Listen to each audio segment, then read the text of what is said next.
వేణుమాధవ్ గారు, TTD export member Ramulu గారు నా జన్మ ధన్యమయ్యేలాగా నాకు చేయడం జరిగింది. ఆయన బోర్డు మెంబర్గా ఉండి మొన్నటి వరకు 4 సంవత్సరాలుగా బోర్డు మెంబర్గా ఉన్నారు. నేను తిరుపతి టీటీడీ బోర్డు మెంబర్గా. నా జీవిత కళ ఏంటి అంటే రామానుజుల పాత్ర వేశాను. ఈ పాత్రతోటే నేను స్వామి వారిని దర్శించుకోవాలంటే నన్ను ప్రోటోకాల్ ద్వారా 4 బోర్డు మెంబర్లను ఎమ్మటి పెట్టుకొని నన్ను తిరుమల దర్శనానికి స్వామివారి వారి దగ్గరికి తీసుకెళ్తే నేను ఆ డ్రెస్లో ఉన్నప్పుడు తిరుమలలో ఏ ఒక్కరు కూడా కూర్చోవట్లేదు. సాష్టాంగ దండం పెడుతుంటే నేను ఫీల్ అయ్యాను. రాహుల్ గారు ఏం సార్ వాళ్ళందరూ నాకు పాదాభివందనం చేస్తున్నారు, మరి ఇదేంటి, నేనేమో ఆర్టిస్ట్ కదంటే వాళ్ళు పెట్టేది నీకు కాదు దండము ఆయన స్వామీజీకి, నువ్వు ఆశీర్వదించుకుంటున్నా అన్నాడు.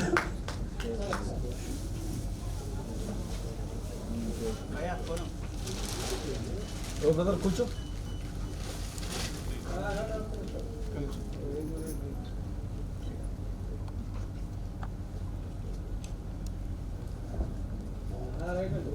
విజయ్ గారు ఆర్టిస్ట్, అదేవిధంగా ఒక పోస్టర్ లాంచ్ చేశారు. అయిన తర్వాత స్పీచ్ స్టార్ట్ చేస్తాం.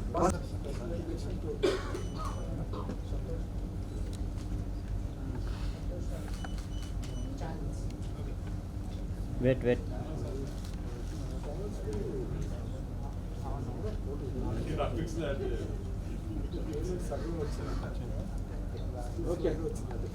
అందరూ ఏదో కొద్ది కోపం చేస్తే ఆమె చాలా పెద్ద కోపం చేస్తుంది. అలాగా అంటే టైగర్ టైప్ ఆమె. Very nice.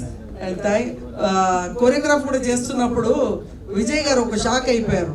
ఇక్కడ రామోజీ ఫిలిం సిటీలో, ఏం సార్ పాత్ర ఆమె చేస్తుంది, కొరియోగ్రాఫ్ ఆమె చేస్తుంది, అన్నీ ఆమె చేస్తారు సార్, ఇంకెవరికి ఛాన్స్ లేదా అంటే ఆమె మల్టీ టాలెంటెడ్, అన్నీ చూసుకుంటుంది. సో విజయ్ గారు చేస్తున్నప్పుడు విజయ్ గారితో డ్యాన్స్ చేయించింది రామోజీ ఫిలిం సిటీలో. నాకు అవకాశం ఇచ్చినటువంటి దర్శక నిర్మాత సాయి వెంకట గారికి, ప్రవళిక గారికి, దర్శకులు, ప్రొడ్యూసర్, అలాగే ప్రసన్న కుమార్ గారికి, తుమ్మనాపల్లి రామ్ సత్యనారాయణ గారికి, వేదిక మీద ఉన్న అందరికీ, అనిల్ గారికి, అలాగే అందరూ కూడా నమస్కారం తెలియజేస్తూ, మీడియా మిత్రులకు శుభాకాంక్షలు తెలియజేస్తూ, ఈ సినిమా ఎన్ని రోజులు జరిగింది సార్ షూటింగ్?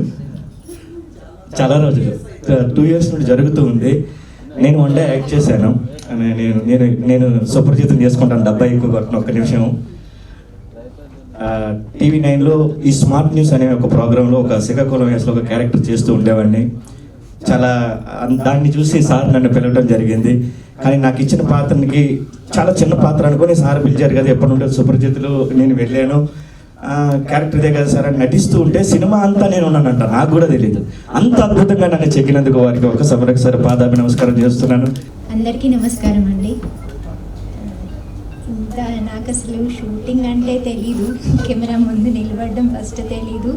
అలాంటి నన్ను సార్ ఇంత పెద్ద క్యారెక్టర్ ఇచ్చి అలా లక్ష్మీదేవిగా చూపించడం बहुत ధన్యవాదాలు సార్.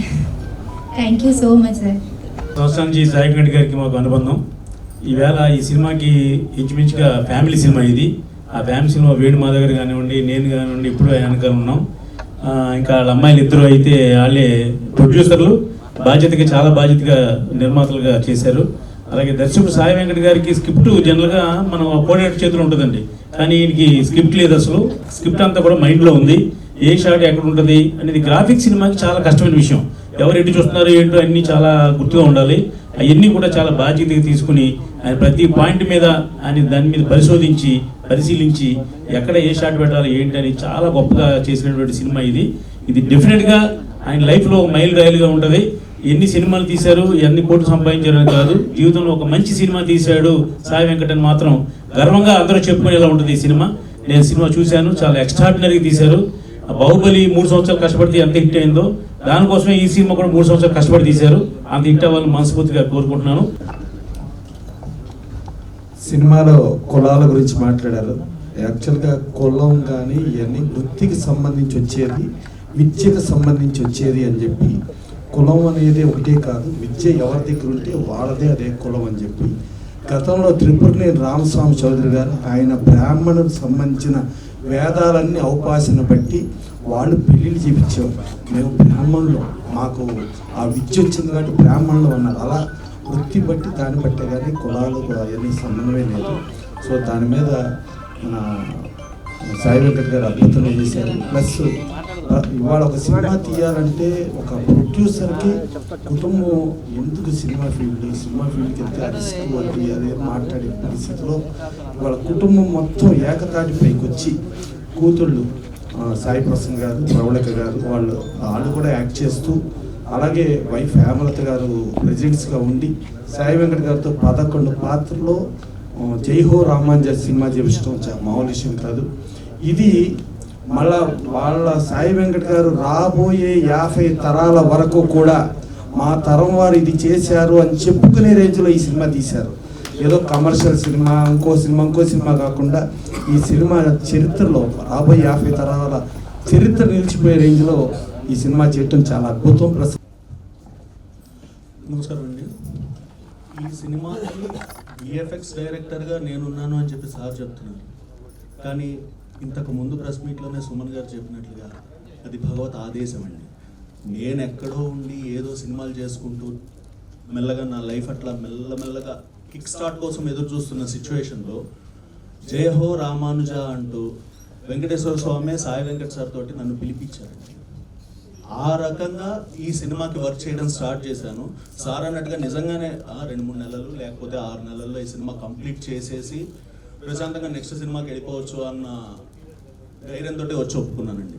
కానీ ఆయన చెప్పిన స్క్రిప్ట్ కావచ్చు, లేకపోతే ఆ స్టోరీలో డీటెయిలింగ్ కావచ్చు, ఆయన కన్నా గొప్పగా ఎవ్వరూ నెరేట్ చేయలేరు.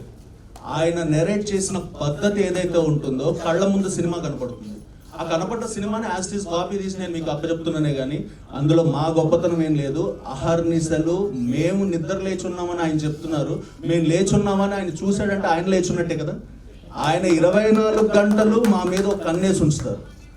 ఆయన ఒకవేళ చిన్నగా అంటే సినిమా ఒకటే కాదు, ఆయనకి వ్యాపారాలు ఉన్నాయి, కానీ వ్యాపారాలను కూడా పక్కన పెట్టి సినిమా మీద ప్రేమతో సినిమానే ఒక జీవిత ధ్యేయంగా చేస్తున్న వ్యక్తి, శక్తి కూడా.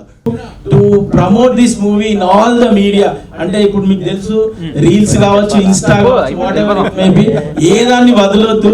ఎవరు చూసినా నేను ఆల్టర్నేటివ్ ఇదే రావాలి. మరి హ్యాష్ ట్యాగ్ ఏం పెడతావో తెలియదు, ఎట్లా ట్రెండ్ చేస్తావో తెలియదు. డెఫినెట్ గా ఇది మన ట్రెండింగ్ లో ఉండాలి. పాటలు చాలా అద్భుతంగా ఉన్నాయి. ఆ పాటల మీద ఇప్పటి వరకు వేరే అంటే మామూలుగా కమర్షియల్ గా రీల్స్ చేసిన వాళ్ళు ఇప్పుడు మన పాటలకి రీల్స్ చేయాలి, అటువంటి ట్రెండ్ని పట్టుకురావాలి. ఖచ్చితంగా ఇది అందరికి రీచ్ కావాలి. అందరి ఇళ్లలో కూడా పొద్దున్న లేచినాక ఈ పాటలు కూడా రావాలి. ఎందుకంటే చాలా అద్భుతంగా ఉంది కాబట్టి ప్రమోషన్ అనేది దీనికి వెరీ కీ కాబట్టి తప్పకుండా అందులో కూడా మీరు మంచిగా ముందటికెళ్ళి మూవీని ప్రమోట్ చేయాలని చెప్పి నేను కోరుకుంటా ఉన్నాను. మరి మరొకసారి అందరికీ పేరు పేరున కృతజ్ఞతలు. మరి మీ ఈ సినిమా బ్రహ్మాండంగా విజయం సాధించాలి. పాటలు కూడా అద్భుతంగా ఉన్నాయి. మ్యూజిక్ డైరెక్టర్ కూడా నేను నిన్న శుభాకాంక్షలు, అభినందనలు తెలియజేసుకుంటున్నా. జై శ్రీమన్నారాయణ. ధన్యవాదాలన్న, అద్భుతంగా ప్రసంగించారు. పౌరాణిక చిత్రాలంటే గుర్తుకొచ్చే ఏకైక ఒక నటుడు మన ఎన్టీఆర్ గారు.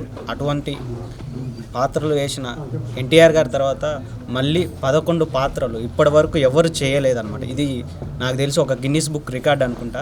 మన సాయి వెంకట్ అన్నగారు నటించారు మన జై హో రామానుజ చిత్రంలో. ఇప్పటి వరకు ఎవరు చేయనటువంటి పాత్రల్లో, పౌరాణిక పాత్రల్లో 11 పాత్రలు వేయడం అనేది చాలా గణనీయం. అటువంటి పాత్ర వేసిన సాయి వెంకట్ గారు మనతో ఉన్నారు. వారిని అడిగి తెలుసుకుందాం అసలు సినిమా ఏంటి, సినిమా విశేషాలు ఏంటి. జై శ్రీమన్నారాయణ.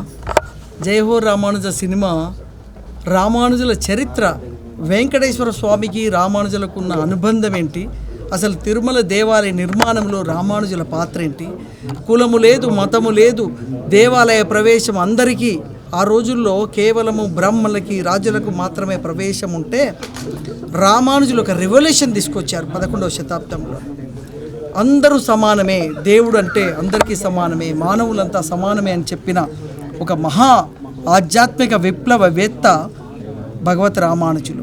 మళ్ళీ అలాంటి సినిమా ద్వారా అయితేనే ప్రజలకు ఈజీగా తెలుస్తుందనే ఉద్దేశంలో నేను ఈ సినిమా తీయడం జరిగింది. దీనికి నేను ప్రొడ్యూసర్గా, డైరెక్టర్గా, యాక్టర్గా, అదేవిధంగా ఒక రామానుజుల పాత్ర చాలామందికి చేయించాలని తిరిగాను. బట్ ఎవరు గుండుతో ఉండి చేయాలంటే ముందుకు రాలేదు. ఆ టైంలో చాలామంది స్నేహితులు అన్నారు అదేదో మీరే చేయొచ్చు కదా అన్నప్పుడు నేను ప్రయత్నం చేసినప్పుడు ఫోటోషూట్ చేశాను. అది సోషల్ మీడియాలో అసలు నిజంగా రామానుజులే ఈ ఫోటోను అన్నప్పుడు ఆశ్చర్యం వేసింది. ఓహో, నేను భగవత్ రామానుజుల పోలికతో పుట్టానా, ఆ పోలికతో నేనున్నానా అని నాకు అప్పుడు అనిపించి, ఇంకా ఆ రోజు నుంచి తప్పకుండా ఈ సినిమా చేయాలని, అదేవిధంగా వెంకటేశ్వరుడి పాత్ర వేయాలనిపించింది నాకు. ఆ పాత్ర వేయగానే వెంకటేశ్వరుడు అంటే సుమన్ గారు నేను అభినందించారు. ఏంటి వెంకటేశ్వరుడు గారు నా తర్వాత మళ్ళీ నీవు అంత అద్భుతంగా నటించావని చెప్పడం జరిగింది. సినిమా గ్రాఫిక్ చూస్తేనే చాలా అద్భుతంగా, చాలా అందంగా, చాలా గొప్పగా, మ్యూజిక్ కూడా చాలా గొప్పగా ఉంది. ఇవన్నీ మీరు ఎలా ఎంచుకోగలరు? మొదటి ప్రయత్నంలోనే ఇవన్నీ ఎలా సాధించగలుగుతున్నారు అసలు? అంటే నాకున్న 25 సంవత్సరాల అనుభవం, ఈ సినిమా పరిశ్రమలో 100 సినిమాలకి నేను బ్యాక్ బోన్ ఉండడం, సినిమా తీసిన తర్వాత సినిమాలో సరిగ్గా ఏది లేదు, ప్రేక్షకులు ఏమడుగుతున్నారు, ఏం అవసరం, దేవుడి సినిమా ఒక అన్నమయ్య పాటలు హిట్ అవ్వడానికి కారణమైంది, అలాంటి పాటలు మళ్ళీ రాలేదు, అలాంటి అద్భుతమైన పాటలు ఇవ్వాలి, అలాంటి అద్భుతమైన మ్యూజిక్ ఇవ్వాలి, అద్భుతంగా బ్యాక్గ్రౌండ్ స్కోర్కి మేము అనుకుంటాం 4 నెలలు ఓన్లీ రెఫరెన్స్ చేసాం మేము. అండ్ ఇప్పుడు 7.1 పూర్ణ గారు ఉన్నారా, వెళ్ళిపోయారా? పూర్ణ గారు 7.1 ఆయన చేస్తున్నారు. ఆయన ఆల్రెడీ మ్యూజిక్ డైరెక్టర్, ఆయన ఒక నిర్మాత. ఆయన కూడా ఈ సినిమాకి ఇలా వర్క్ చేస్తూ విఎఫ్ఎక్స్ హర్షాని ఆయన విఎఫ్ఎక్స్ డైరెక్టర్గా ఎంచుకోవడం. అంటే చాలామంది సినిమాకి చేస్తామని వచ్చేవాళ్ళు నా దగ్గరికి, బట్ నాకు ఆ టేస్ట్ నాకు యాడ్ కాలేదనుకోండి, పంపించేవాడిని. అలాగా ఈ సినిమాకి మాకు సూపర్ టీమ్ సెట్ అయింది. ఇప్పుడు రిలీజ్ అవుతున్న చాలా పెద్ద పెద్ద మూవీస్లో గ్రాఫిక్ చూస్తే ఏదో నామమాత్రంగా ఉంది, కానీ ఇందులో గ్రాఫిక్ చూస్తే చాలా గొప్పగా, అద్భుతంగా, నిజంగానే అప్పుడు ఉన్న సమాజంలో ఎలా జరిగింది, ఏ విధంగా జరుగుతుంది అన్నట్టుగా కదులుతున్నట్టు ఆ స్క్రీన్ ప్లే చూస్తే, దర్శకత్వం చూస్తే, ఒక్కొక్క షాట్ చూస్తే చాలా విజువాలిటీకి చాలా దగ్గరగా ఉన్నాయి. అది మీరు ఎలా సాధించగలిగారు మొదటి ప్రయత్నం? ఇది ఏంటంటే ఫస్ట్ ఇందులో దైవశక్తి అంటే, నాకు తెలియకుండానే ఇందులో మిరాకిల్ జరిగినాయి. దేవుడి శక్తి ఉంది, దేవుడు అద్భుతం ఉంది. ఈ సినిమాకి నేను కాదు డైరెక్టరు, నేను కాదు ప్రొడ్యూసరు, సినిమాకి ప్రొడ్యూసర్ సాక్షాత్ వెంకటేశ్వర స్వామి, ఈ యొక్క డైరెక్టర్ వచ్చి సాక్షాత్ భగవత్ రామానుజులు. వాళ్ళు ఈ సినిమాని తీయడానికి నిర్ణయించుకొని నన్ను ఒక పాత్రధారుని చేసి నన్ను ఎంచుకున్నారు. నేను ఎలాగైతే వీళ్ళందరిని ఎంచుకున్నానో అలాగే స్వామివారు నన్ను ఎంచుకోవడం వల్ల ఇలా అద్భుతం జరిగింది. కానీ ఇది మానవుడిగా నేను తలుచుకుంటే అయ్యే పని కాదు, సాక్షాత్ దేవుడి యొక్క ఇందులో ఉంది, ఆ శక్తి ఉంది కాబట్టి, మిరాకిల్స్ ఉన్నాయి కాబట్టి ఇలా జరిగింది. ఇటువంటి పౌరాణికము మరియు ఒక గొప్ప గొప్ప సినిమాలని ప్రజలందరూ ఆదరించి ముందుకు తీసుకెళ్ళి మన సమాజంలో ఇటువంటి గొప్ప గొప్ప సినిమాలు ఇంకా మునుముందుకు వెళ్ళాలని కోరుకుంటూ మీ స్వామితో గోపికృష్ణ, టీజీ నౌ.